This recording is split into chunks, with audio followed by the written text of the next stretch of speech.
สุขีโดยบุญอภิวันอัญชรีสวัสดีโดยการนิรันดร์เทิน10 นิ้วกราบแนบใต้ไหวสาปารมีธรรมในครูบาอาจารย์พระมหาเถรานุเถระท่านเจ้าคณะพระสังฆาธิการทุกรูปทุกตนขอความสุขความสวัสดีในธรรมะแห่งองค์สมเด็จพระสัมมาสัมพุทธเจ้าจงมีแก่บรรดาสาธุชนท่านผู้ฟังทุกท่านที่ได้มีโอกาสเปิดวิทยุรับฟังรายการเสียงธรรมนำสุขเสียงธรรมก่อนรับตาตั้งสถานีวิทยุเพื่อการศึกษาพระพุทธศาสนาและวัฒนธรรม FM ความถี่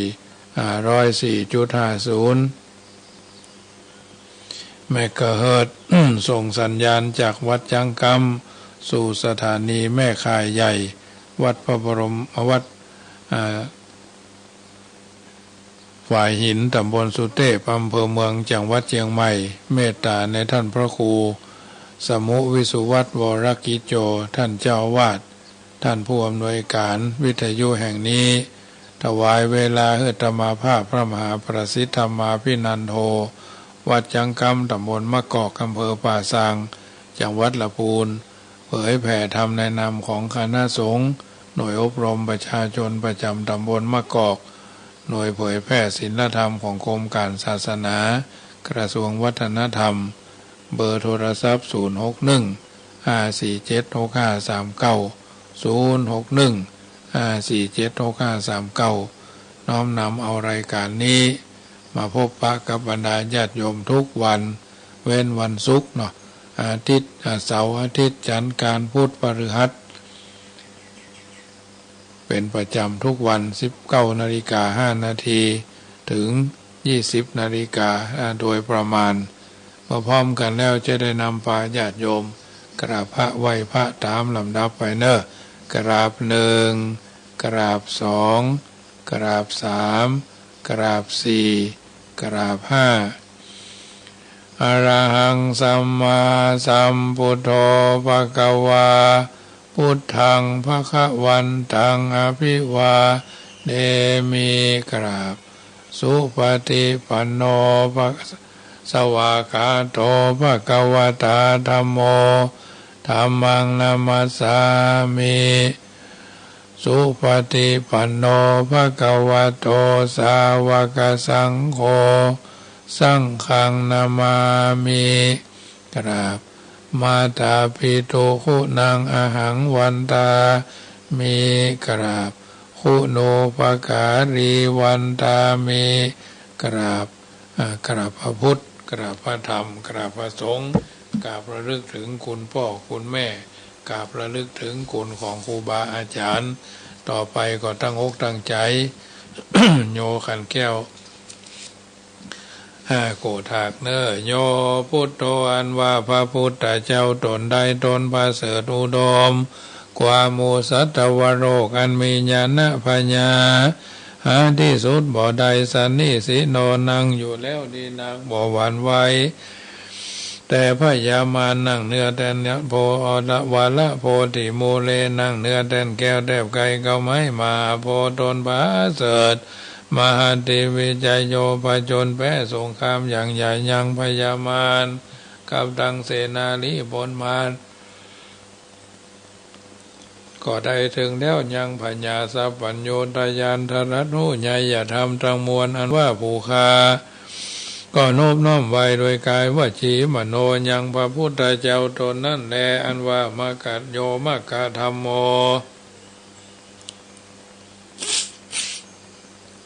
อันว่ามกะธรรมอันใดอตังกีโกอันประกอบด้วยองค์8ประการสัมมาทิฏฐิอาทิโกอันมีสัมมาทิฏฐิเป็นต้นอริยปัตโตอันเป็นหนทางนิกายจะบาปอุจุกามโกอันเป็นหนทาง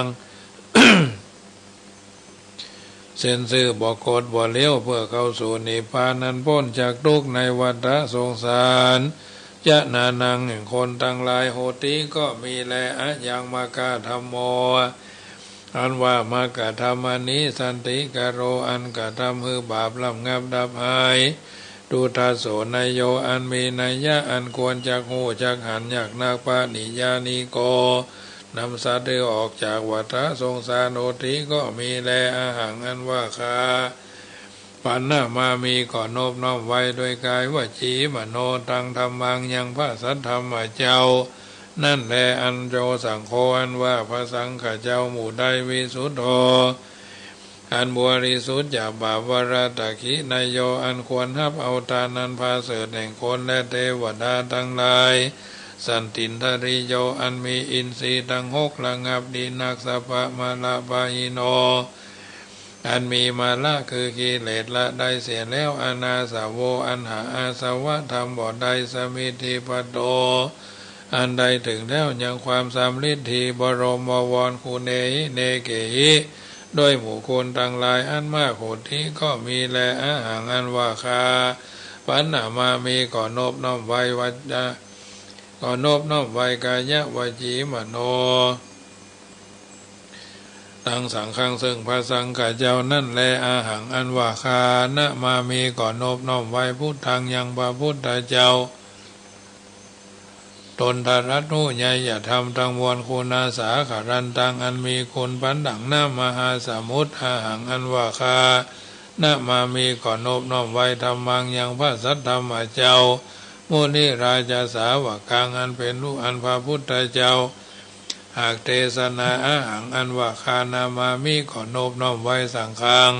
ยังพระสังฆเจ้ามุนีราชาสาวกังอันเป็นลูกศิษย์ฟังคำสอนแห่งพระพุทธเจ้าอาหังอันว่าคานามามีก่อนนบน้อมไว้กรรมฐานะตายากาจะดิยัง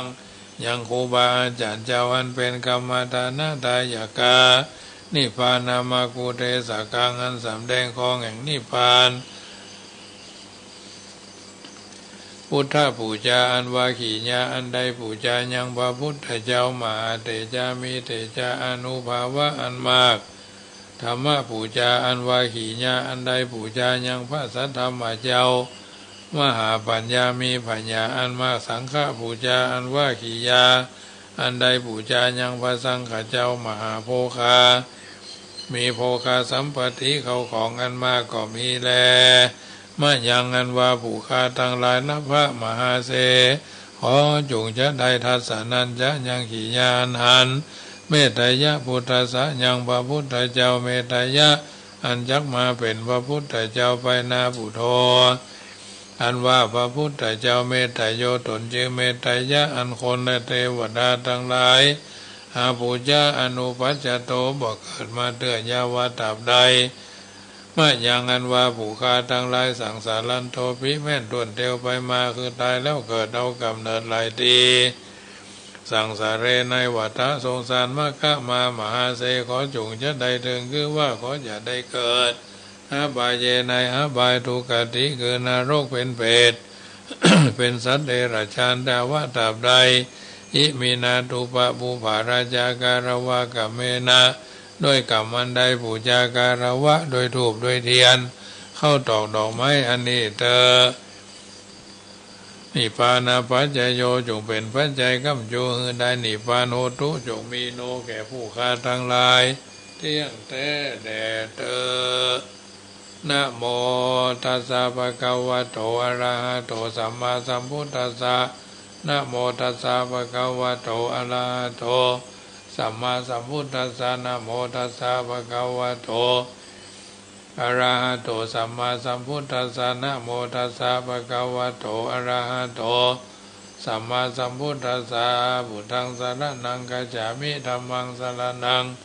กัจฉามิสังฆังสรณังกัจฉามิทุติยัมปิพุทธังสรณังกัจฉามิทุติยัมปิธัมมังสรณังกัจฉามิทุติยัมปิสังฆังสรณังกัจฉามิตติยัมปิพุทธังสรณังกัจฉามิตติยัมปิธัมมังสรณังกัจฉามิตติยัมปิสังฆังสรณังกัจฉามิสารณกัมมนังพุทโธสัพพัญโยทยานโนธัมโมโรกุตโรนาวาสังโฆมะคะภะระโตจาอิเจตังรัตนาตยังเอตัสสะอ อนุภาเวนะสัพพะอันตรายโยวินาสันตุโนติปิโสภะคะวะอะระหังสัมมาสัมพุทโธวิชาจารณะสัมปันโนสุขโตโรกวิทูอนุตตโรปุริสธรรมสารติสถาเทวมนุษย์สานังพุทโธภะคะวะติสวากขาโตภะคะวะตาธัมโมสันติติโกอากาลิโกเอหิปัสสิโกโอปนะยิโกปัจจตังเวทิทัพโพวิญโยหิติสุปฏิปันโนภะคะวะโตสาวกสังโฆสุปฏิปันโนภะคะวะโตสาวกสังโฆยะยะปฏิปันโนภะคะวะโตสาวกสังโฆสามีจิปฏิปันโนภะคะวะโตสาวกสังโฆยะติทังจัตตานิปุริสายุคานิอัฏฐะปุริสาปุคลาเอสาภะคะวะโตสาวกสังโฆอาหุนายโยปะหุนายโยตักขินายโยอัญจริกะรานิโยอนุตตรังปุญญเกตังโลกัสสาติยะอาการณิยามัตตะกุสเรนะยันตังสันตังปะทังอภิสเมจัสสโกหุจูจัสสุหุจูจัสสุวะโชจัสสมุตุอนันติมานิสันตุสโกจัสสุปโรยะอปะกิโจจัสสันลาหุกาวุติสันตินตริโยจานิปะโกจะอปะคะโปคุเลสุอานานุขิโตนาจะคุตังสมาจเลกินจิเยนะวินยูปะเรอุปวัตโยสุขิโนวะเขมิโนหนตุสัพเพสัตตาภวันตุสุขิตาตาเยเกจิปานาพุทธติทัสสะวะทาวะระวะอนาวะเสสาธิขาวะเยมหันตาวามาชิมารัสสกะอนุกาตุราทิถาวะเยจะอธิตาเยจะตุเรวสันติอวิตุเรพุทธาวะสัมภเวสีวาสัพเพสัตตาภวันตุสุขิตาตานาภโรปรังนิโกเพธานาติมัญเยตากตาจินังกิจจิปยาโรสนาปฏิกาสัญญาณัญญามัญญาสาทุกามิจายามาตายาฐานิยังพุทธังอายุสาเอกพุทธมนุระเขเอวัมปิสัพพพุทธสุมาณาสัมภาวเยอปาริมานังเมตัญจสัพพโรกัสสมิงมานาสัมภาวเยอปาริมานังอุทังอโตจติริยัญจะสัมปตังอเวรังอสัมปตังทิฏฐัญจลังนิสิโนวาสัญญาโนวาญาวัตสวิกตามิโทเอตังสติงอธิตายาพระมะเมตังวิหารังอิตามาอุติถินจานุปกรรมะศีลวัฏสเนนะสัมปันโนขเม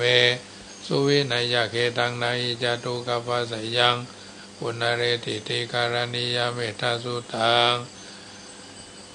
วิรูปะเขหิเมเมตังเมตังเอราปะเทหิเมจะปยาพุเทหิเมเมตังเมตังกันนาโคตามะเกหิจาปะตะเกหิเมเมตังเมตังดิปะตะเกหิเมจตุปะเทหิเมเมตังเมตังดิปะตะเกหิเมจตุปะเทหิเมมามังอปะตะโกหิสิมามังหิสิทิปะตะโกมามังหิสิปังอุปปะโตสัพเพสัตตาสัพเพปะนาสัพเพพุทธาจะเกวราสัพเพพัทธรานิปัสสันตุมากิจิปะปะมาขมาปะมาโนบุตโตอะปะมาโนธัมโมอะปะมาโนสังโฆปะมานะวันตานิสีลิงสปานิอาหิวิจิกาสัตตปฏิอุณานาภิสระภูมุสิกากตาเมละขากตาเมปริธาปฏิกามันตุพุทธานิโสหังนะโมภะคะวะโตนะโมสัตตานังสัมมาสัมพุทธานังขันธปริตัง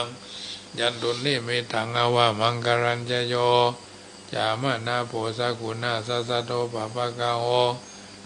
ตุสุปินังอกันตังพุทธานุภาเวนะวินาสเมนตุยันตุนิมิตัง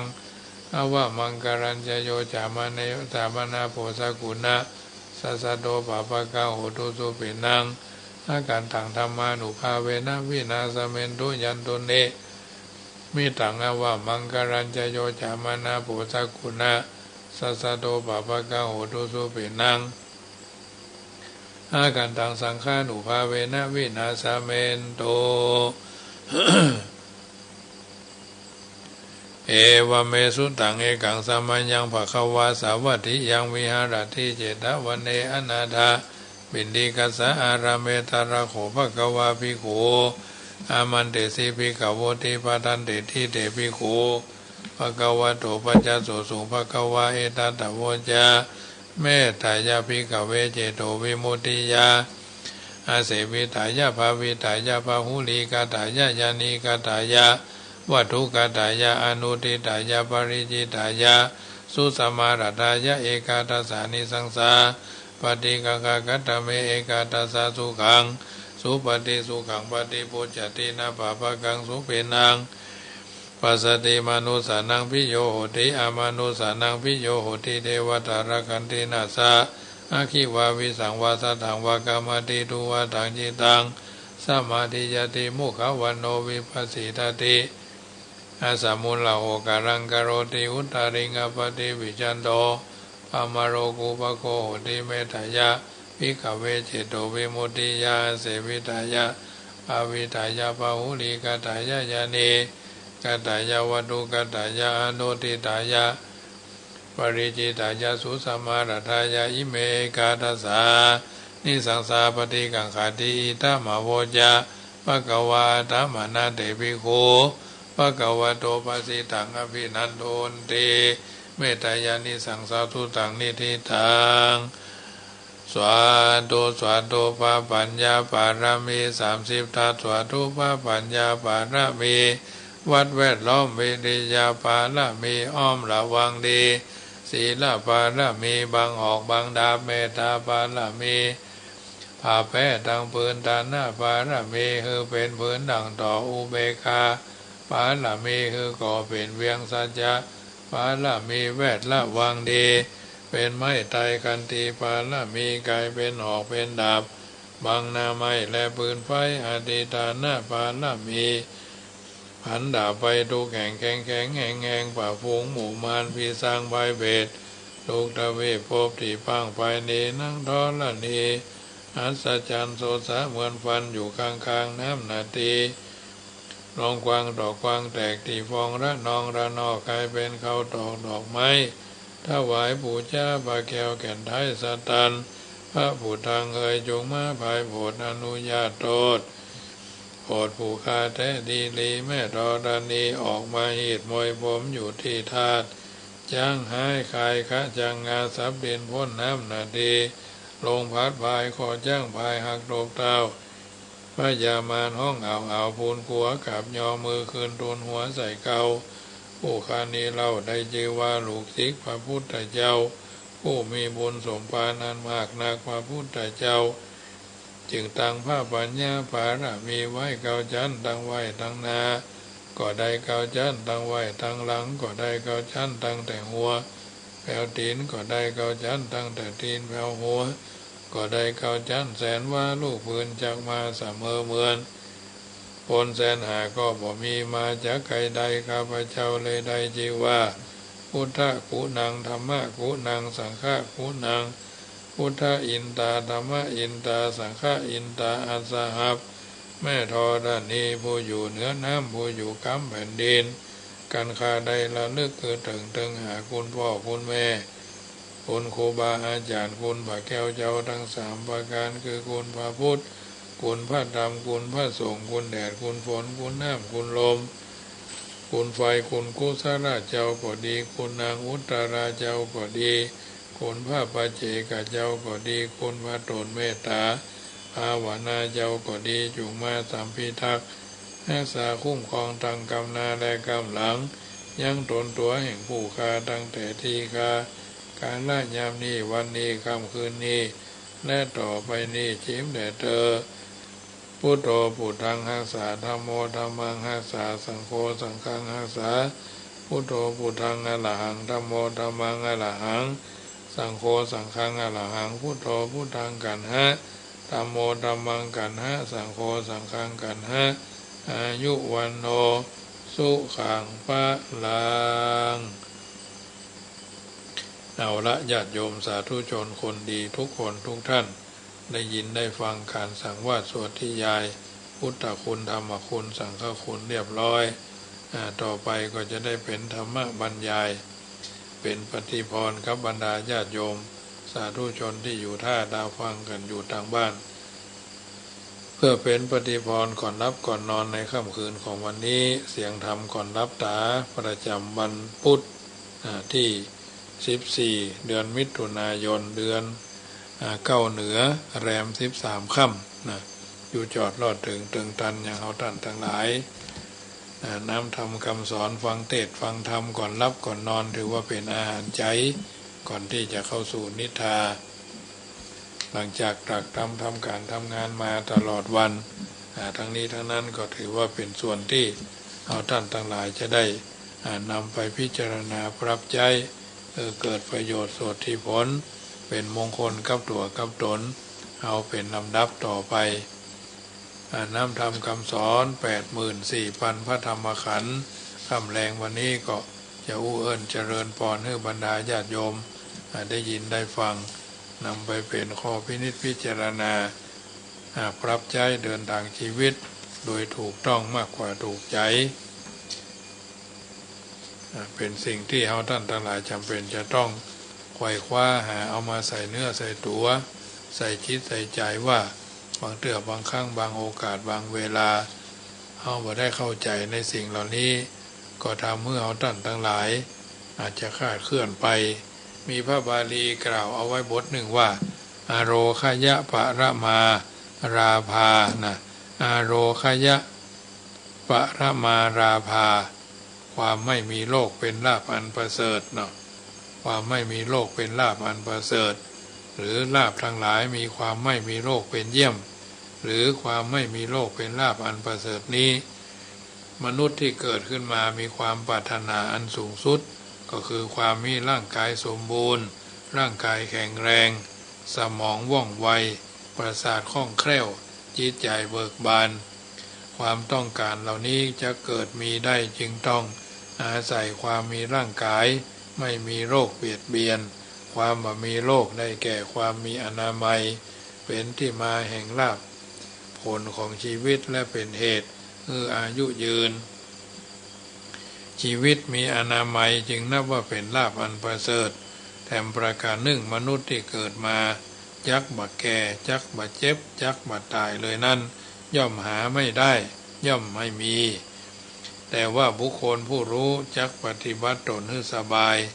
มีโรคภัยไข้เจ็บน้อยชีวิตย่อมตั้งอยู่ได้เมินเพราะอายุการย่อมจะค่อยหมดไปทีละน้อยทีละน้อยส่วนผู้ประมาทบ่ระมัดระวังตัวบำรุงตนให้สบายเกิดสุขภาพอนามัยกับนำของที่เป็นพิษภัยเข้ามาสู่ภัยมีสุรายาเมาเป็นต้นเข้ามาในตัวใส่ตัวชีวิตย่อมตั้งอยู่ได้บ่เมินเท่ากับการเล่งเล่าให้ตัวเองแก่เจ็บและก็ตายโวยเท่านั้นเองก่อนอนามัยความบ่มีโลกนี้ย่อมมีประเภทอยู่2ประการย่อมมีประเภทอยู่2ประการคืออนามัยทางกาย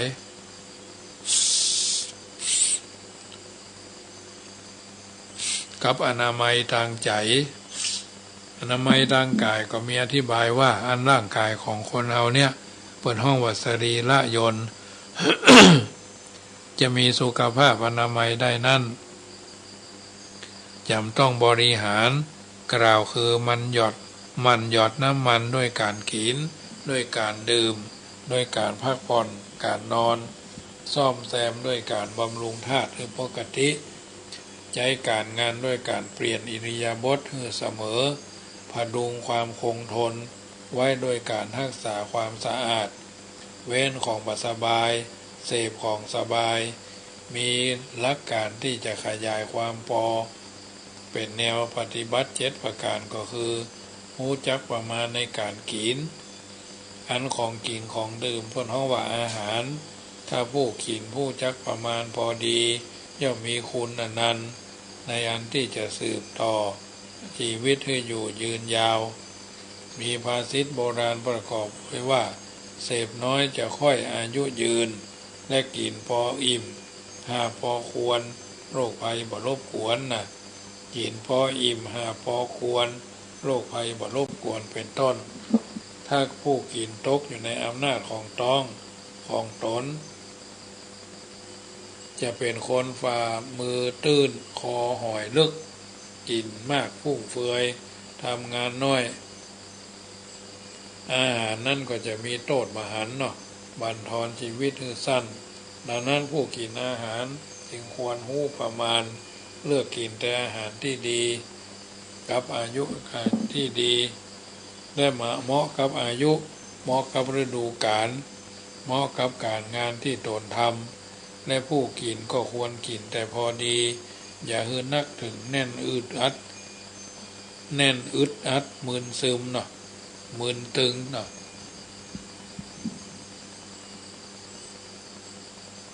มึนตึงมึนซึมจนเกินพอดีเพราะฉะนั้นจะทำเมื่อเราท่านทั้งหลายสมบูรณ์ในร่างกายของเราเป็นต้นฉะนั้นสิ่งต่างๆเหล่านี้จะทำเมื่อเราท่านทั้งหลายได้เข้าใจในสิ่งที่ควรจะเป็นควรจะมีปรากฏแก่ตัวแก่ตนเราเป็นต้นถ้าเราทำเกินพอดีไปนักมันก็จะบัดสมบูรณ์และผู้กินก็ควรกินแต่พอดีพอประมาณที่เราท่านทั้งหลายจะทำให้เป็นไปตามระบบร่างกายต้องการรู้ประมาณในการนอนความเป็นอยู่แห่งชีวิตของคนเราย่อมประกอบด้วยการกินการนอนการออกแหงเมื่อกินแล้วก็ต้องออกแหงการออกแหงเหนื่อยแล้วก็ต้องหยุดพักผ่อน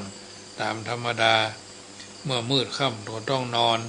เมื่อรุ่งอรุณก็ต้องตื่นเพื่อทำงานการนอนแต่หัวค่ำและตื่นแต่เช้าถือเป็นกฎธรรมชาติผู้นอนแต่หัวค่ำนับว่าได้กำลังพักร่างกายและจิตใจอิ่มเอิบในเมื่อตื่นแต่เช้าใจคอก็สดชื่นเบิกบานเพราะการนอนหลับเป็นยารักษาโรคได้อย่างดีโรคทุกอย่างจะทุเลาบ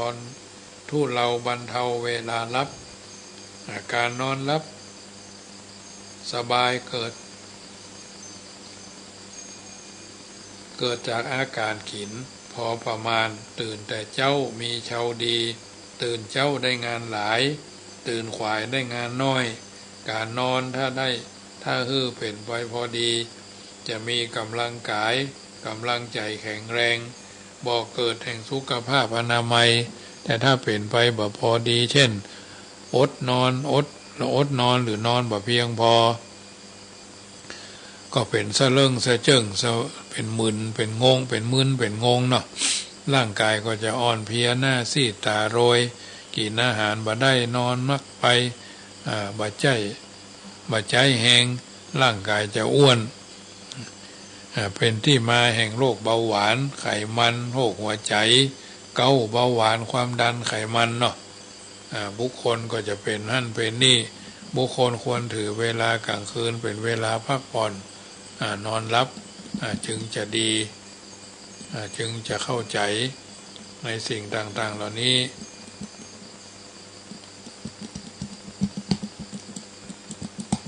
นำไปพินิจพิจารณาปรับใช้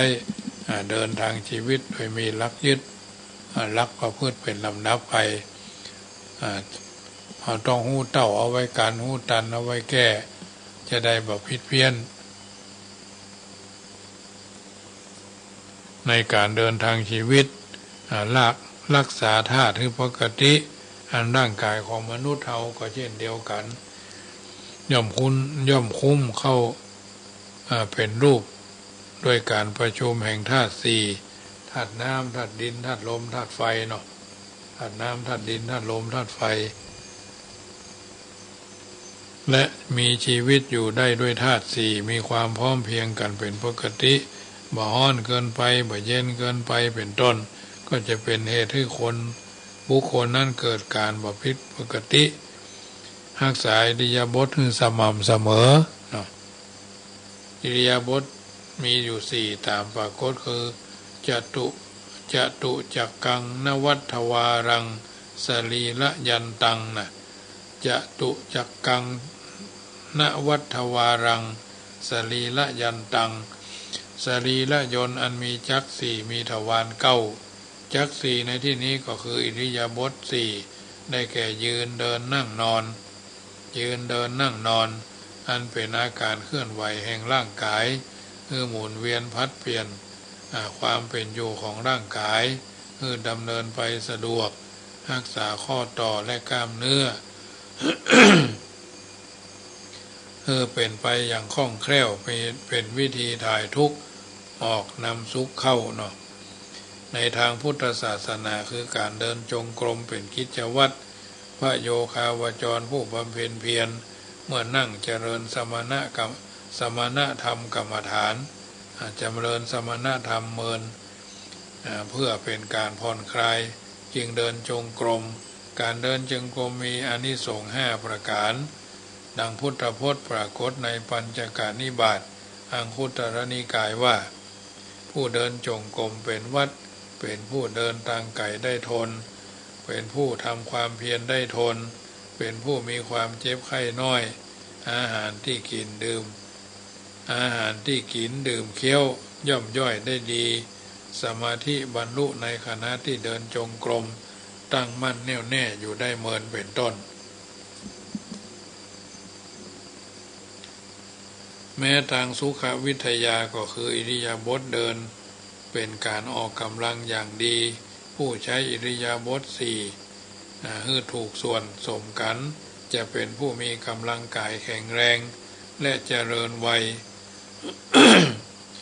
กับทั้งจิตใจกับทั้งยังจิตใจให้เจริญสุขโดยพึงระลึกเสมอว่ากินแล้วนอนพักผ่อนกายากินแล้วนั่งปวดหลังเหลือเกินกินแล้วเดิน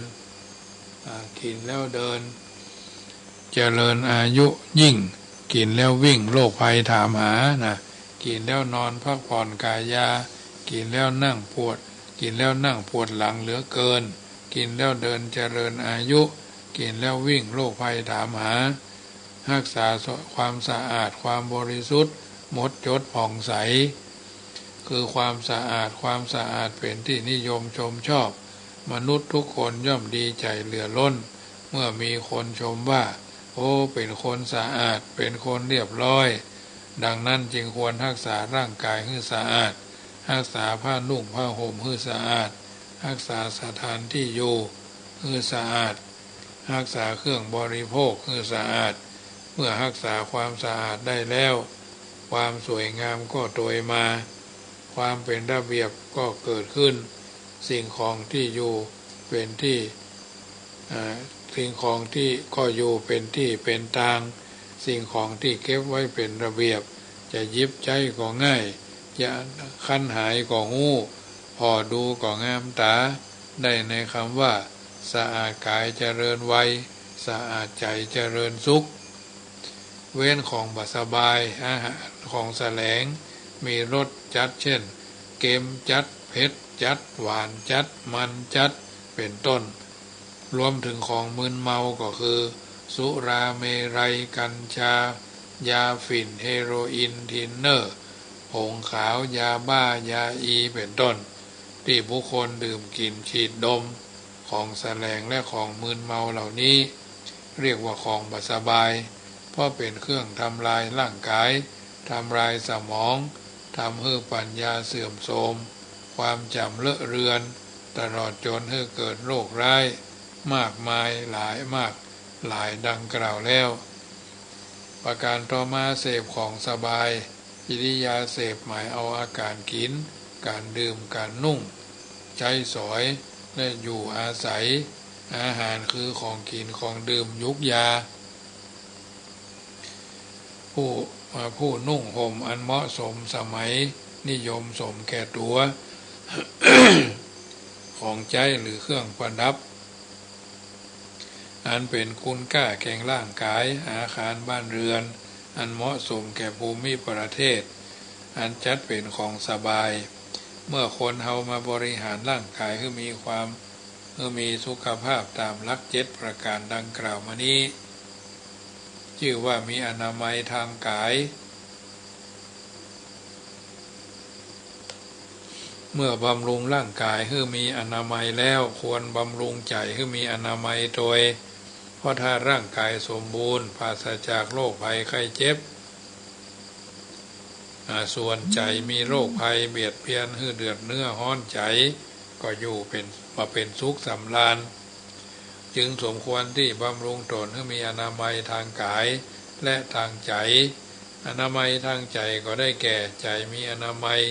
คือใจที่บ่มีโรคใจมีที่ปราศจากอารมณ์ร้ายมาเบียดเบียนหายโรคหายโศกหายเศร้าเจ้าจุกทุกข์ร้อนในชีวิตมีแต่สุขสมบูรณ์สดชื่นเบิกบานมีกำลังเข้มแข็งมีอิสระเป็นตัวของตัวเองมีความพอใจในเบื้องหลังมีความหวังในเบื้องหน้าธรรมดาใจที่มีกำลังใหญ่กว่าฟ้าลึกกว่ามหาสมุทรบ่มีอาณาจักรบ่มีทหารบ่มีเงินตราแต่หากว่ามีสิ่งหนึ่งที่ใหญ่ยิ่งกว่าในอาณาจักรยิ่งกว่าอาณาจักรยิ่งกว่าทหารมีค่ายิ่งกว่าเงินมีอิทธิพลเหนือสิ่งอื่นใดสิ่งนั้นก็คือกำลังใจคนที่มีกำลังใจเข้มแข็งสามารถทำคุณประโยชน์แก่ตนและคนอื่นได้นักส่วนคนที่มีกำลังน้อยมีลักษณะอ่อนแอป้อแป้ปวกเปียกทำคุณประโยชน์แก่ตนและคนอื่นได้น้อยบางคนบ่มีอันอย่างดีนอกจากความแก่เปล่าบ่ได้ทั้งนี้เพราะเขาเป็นโรคใจอันว่าโรคใจนั้นมีพิษร้ายแรงยิ่งกว่าโรคกายเกิดขึ้นได้ง่ายและรวดเร็วสามารถขยายตัวในชั่วพริบตาวันหนึ่งอาจจะเกิดขึ้นได้ทั้งหลายโรคหรือหลายร้อยครั้งบรรดาโรคใจเหล่านั้นเมื่อจะกล่าวให้สั้นก็รวมเป็น3โรค 1. โรครักราคะ2. โรคชังโทสะ3. โรคหลงโมหะ 1. โรครักคือราคะ2. โรคชังคือโทสะ3. โรคหลงคือโมหะโรครักเอิญประกอบด้วยเมตตาความปรารถนาดีความหวังดีความเป็นความรักที่โน้มน้อมเข้ามาหากันเอาใจเฮาไปใส่ใจเขาเอาใจเขามาใส่ใจเฮาความเคารพนับถือกันตามฐานะสามัคคีอยู่กันด้วยสันติสุขบัดจัดเป็นโรคส่วนความรักอันเกิดจากกิเลสเช่นความหึงหวงความแข่งแย่งกันความทะเลาะวิวาทพิเถียงกันเป็นต้นจึงเป็นโรคและเรียกว่าโรครักราคะคือโรครักเนี้ยเรียกว่าราคะเป็นโรคใจชนิดหนักหน่วงมีฤทธิ์มีอำนาจยิ่งใหญ่เสียเหลือเกินทวงใจของคนไข้ให้มีอาการซึมเศร้าหงอยเหงาหมกมุ่นงุ่นง่านคนไข้มักจะลุ่มหลงมัวเมาเอาใจผูกพันมั่นหมายอยู่แต่ในเรื่องรักย่อมยอมทิ้งการทิ้งงานหรือการงานที่ทำอยู่ย่อมหยุดชะงักดำเนินไปได้บ่สะดวกกระพ่องกระแพ่งเรือนพลาดพลั้งดังที่โบราณว่าคนผู้ตกอยู่ในอำนาจแห่งความรักมักถูกยิงด้วยศรคือตาด้วยธนูคือคิ้วร่มสลบลงงงงันประหนึ่งผีสิงอันบุคคลผู้ถูกโรครักยิงแล้วแม้จะทรงไว้ซึ่งอำนาจมียศมีเกียรติสมบูรณ์ด้วยทรัพย์สริงคารเพียบพร้อมด้วยคุณงามความดีมีความเป็นไทยแก่ตนทุกอย่างถึงกระนั้นก็หาพ้นอำนาจแห่งความรักไปบ่ได้ใจหมดความเป็นไทยตกเป็นทาสของโรครักหัวใจถูกโซ่ล่ามอย่างแน่นหนาตัวเป็นไทยใจเป็นทาสเสียแล้วใจที่ตกเป็นทาสของโรครักหมกมุ่นมักขุ่นมัวไม่ใสสว่างกระจ่างแจ้งอุปมาเหมือนน้ำที่เจือปนด้วยสีต่างๆบาดใสพอที่จะหันเงาได้แจ่มชัดฉะนั้นถ้าโรครักเกิดอาการรุนแรงลุกเป็นไฟที่เริงร้อนเรียกว่าราคะคิไฟคือราคะเผาใจให้กระกรุ่มรุ่มร้อนกระวนกระวาย เผาร่างกายให้ทรุดโทรมลงโรครักนี้เมื่อเกิดขึ้นในใจแล้วโรคจำพวกบริวารเช่นความโลภอยากได้ในทางทุจริตความหันแก่ตัวหันแก่ได้โลภอำนาจวาสนาโลภทรัพย์สมบัติโลภอาหารการกินเฉพาะอย่างยิ่งโลภกามคุณเป็นโรคหมกมุ่นมึนเมาในความรักฟักไฟทะเยอทะยานบำรุงบำเรอจนบำรุงบำเรอตนจนเกินส่วนมีการรื่นเริงในการเล่นเต้นรำทำเพลงจนเหลิงกินไม่เป็นเวลานอนบ่เป็นเวลามัวเพลินลุ่มหลงงงงวยจนใจฟุ้งซ่านบ่สงบเดือดร้อนถึงกายถึงใจคนเป็นโรคเพราะกามคุณมีอยู่นักแม้ตายในเรื่องกามคุณนี้ก็นับไม่ถ้วนเพราะฉะนั้นคำแรงของวันนี้อุเอิญเจริญพรท่านสาธุชนคนดีได้ฟังกันในช่วงแห่งโรครักราคะโรครักวันพรุ่งนี้ก็จะอู้เรื่องโรคชังเนาะโทสะโรคชังโมหะโรคหลงเป็นนิทัศนะอุทาหรณ์บรรดาญาติโยมสาธุชนที่อยู่ท่าฟังกันเป็นประจำเพื่อเป็นอาหารใจกับบรรดาญาติโยมสาธุชนท่านผู้ฟังต่างหลายได้ยินได้ฟังกันเป็นประจำแล้วมอบเป็นนิทัศนะอุทาหรณ์บังเกิดตัวตนเพื่อเป็นสิริมงคลในการเดินทางชีวิตโดยมีลักยึดลักประพฤติเป็นลำดับไป 84,000 พระธรรมขันธ์รังสรรค์เลือกสรรเอาสิ่งที่ดีที่เป็นมังคละการเดินทางชีวิตท่านทั้งหลายเป็นพุทธบริษัทพุทธศาสนิกชนพุทธศาสนิกเมธีมีพระพุทธเจ้าเป็นผู้นำมีพระธรรมเป็นแผนที่มีพระอริยสงฆ์แห่งผู้ชี้เป้าหมายของการฟังธรรมประพฤติธรรมปฏิบัติธรรมนำธรรมะมาใจเพิ่นบอกว่าธรรมจารีสุขังเสติผู้ประพฤติธรรมย่อมอยู่เป็นสุขโดยมีเป้าหมายก็คือ1คือมีความดี3หมายความว่าคิดดีพูดดีทำดีเอาคิดหรือไม่ว่าดี3เอามีพร้อมหรือยังท่านมีพร้อมหรือยังคิดดีหรือยังพูดดีหรือยังและทำดีหรือยังประการต่อมาคือมีความงาม4งามอย่างใดคือเพื่อความรักใคร่สมัครสมานสามัคคีรู้จักให้รู้จักคำหวานรู้จักช่วยเหลืองานรู้จักวางตนเหมาะสมกับหน้าที่นะรู้จักฮื้อก่องามรู้จักใช้คำหวานก่องามรู้จักช่วยเหลืองานก่องามรู้จักวางตนเหมาะสมกับฐานะพ่อแม่ลูกเต้าเราล้านครูบาอาจารย์ศิษยานุศิษย์เนี่ยวางตัวงาม3คือความคง8ไม่คือหมายความว่าได้ลาภเสื่อมลาภได้ยศเสื่อมยศได้สุขได้สรรเสริญได้นินทามีสุขมีทุกข์เป็นต้นจึงนำมาอุเอิญเจริญพรบรรดาญาติโยมสาธุชนท่านผู้ฟังทั้งหลายฟังแล้วนำไปเป็นข้อเตือนคิดจะคิดใจจักบัทรำผิดพลาดคาดเคลื่อนจากความเป็นจริงฉะนั้นญาติโยมสาธุชนท่านผู้ฟังทั้งหลายเอาท่านทั้งหลายเป็นพุทธบริษัทมีพระพุทธพระธรรมพระสงฆ์เป็นสรณะเป็นที่พึ่งมีอะไรก็ไม่ดีเท่ามีธรรมมีค่าล้ำดีเลิศประเสริฐศรี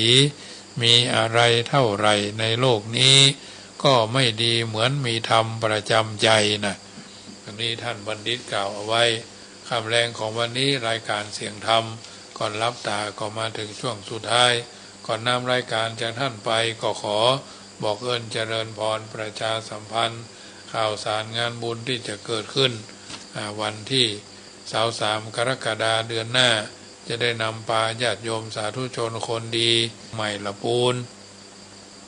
เชียงรายลำปางที่ได้ฟังรายการนี้ไข้ขินไข้ตาลไข้สร้างบารมีตานะบารมีศีระบารมีเนกขัมมะบารมีปัญญามี ปัญญาบารมีวิริยะบารมีขันติบารมีสัจจะบารมีสัจจะบารมีอธิษฐานบารมีเมตตาบารมีอุเบกขาบารมี10บารมี30ทัศอย่างท่านเจ้าได้สั่งวาดสวดที่ย้ายหรือเฮาสวดเองก็ดีเป็นบารมีที่สร้างด้วยตัวเฮาเองไม่มีขายอยากได้ต้องทำด้วยตัวของเฮาเองฉะนั้นวันที่23กรกฎาคมใครกินใครทานก็ร่วมบุญกันได้ปีนี้เป็นปีที่17ได้ไปถวายในท้องถิ่นอำเภองาวเขตใกล้ๆวัดแถวถ้ำผาไทยเนาะอำเภองาวเขตติดต่ออำเภองาวและอำเภอเมืองพะเยาจุดที่3ก็วัดแม่ต่ำอำเภอเมืองพะเยาจุดแรก3วัดเป็นจุดที่1จุดที่2 3วัดเป็นจุดที่2จุดที่3วัดเป็นจุดที่3ไปปิกในวันเดียวทั้งนี้ทั้งนั้นก็มีรายละเอียดว่าต้นเตียนที่จะไปถวาย9วัด10ถึงวัดจังกำก็มีอยู่10ต้นเนาะ10ต้นละ999 บาทท่านก็สามารถหาหมู่หาจุมเจ้าหมู่เจ้าจุมมาร่วมกันทำบุญได้999 บาทหล่อที่วัดจังกำเนาะหล่อที่วัดจังกำวันปีละ10เล่มเนาะหลอดไฟฟ้าก็ปีละ81ชุดวัดละ9ชุดหลอดไฟรุ่นใหม่เนี่ยเพราะว่าแสงอะไรรถแสงใหม่ๆนะที่เพิ่นใจกันเนี่ยเอาไปใจวัดละ9ชุดพร้อมเสียบพร้อมอย่างได้เลยต่อมาก็เป็นยาสามัญประจำวัดละ9ชุดจุดละ99 บาทหลอดไฟนี่81ชุดละ200 บาทน้ำมันเติมตะเกียงและผ้าอาบน้ำฝนนี่ก็ชุดละ99 บาทเอาไปถวายวัดในท้องถิ่นที่ไก่ความเจริญเนาะไก่ความเจริญรอบนอกถือว่าเป็นวัดที่เพิ่นต้องการใจอยู่เราก็มีจิตใจเมตตาปรารถนาดีต่อทุกวัดส่วนญาติโยมจะไปกินจะไปทานตัวก็สามารถจัดหารถไปเองก็ได้แต่แจ้งให้ทราบว่ามาจากไหนไปทางใดมาทางใดเนาะหรือจะให้ทางวัดจัดรถจัดลาให้ก็ได้การลดคนละ450 บาท450 บาทต่อกันเนาะอันนี้ก็แจ้งให้บรรดาญาติโยมท่านผู้ฟังที่อยู่ทางบ้านฟังกันไปพาหมู่พาเจ้าหมู่เจ้าจุมกันไปเอาจะไปรอลูกรอหลานไปส่งเนี่ยโอ้นักแกยากเพราะว่าไก่ต้องเนาะเหลือถึงวันนี้มันป้อมมาหาทางนี้ท่านั้นต้องทำใจกินได้ไปได้ก็ไปกันเด้ออาตมาภาพก็จะทำไปจนกว่าไม่มีแรงที่จะจัดเนาะจัดมาหลายรอบปีหน้าก็จะขึ้นเส้นพะเยาปีนี้เข้าไปทางเกือบจะเข้าพะเยาเนาะปีหน้าก็จะวกออกไปรอบนอกในเมืองแท้บ่เข้าเนาะไปที่ไก่อันนี้ก็แจ้งให้บรรดาญาติโยมได้ทราบเนอะวันนี้ก็ก่อนนำรายการจากท่านไปก็ประชาสัมพันธ์อนุโมทนากับครอบครัวพ่อสมศักดิ์แม่เพ็ญข่าวเตี้ยบ้านเวียงหนองล่องเริ่มประเดิมจุดที่200 บาทจุดหลอดไฟฟ้าเนาะ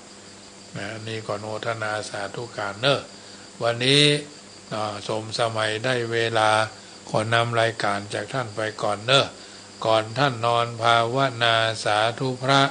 ว่านะมะพะทะอย่าเฉยไฉ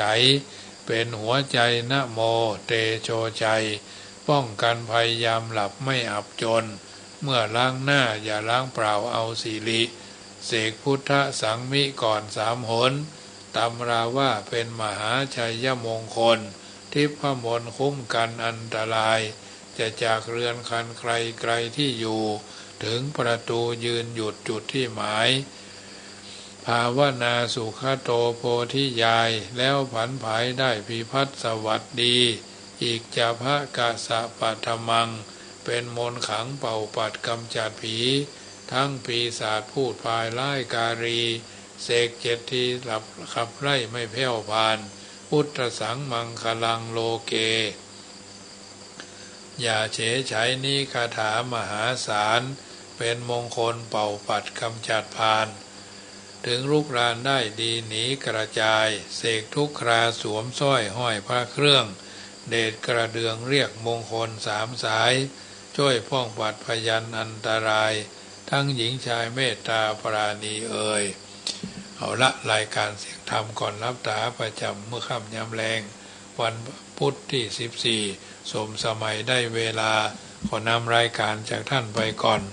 จัตตารโอธรรมาวาทันตุอายุวันโนสุขังพลังขอ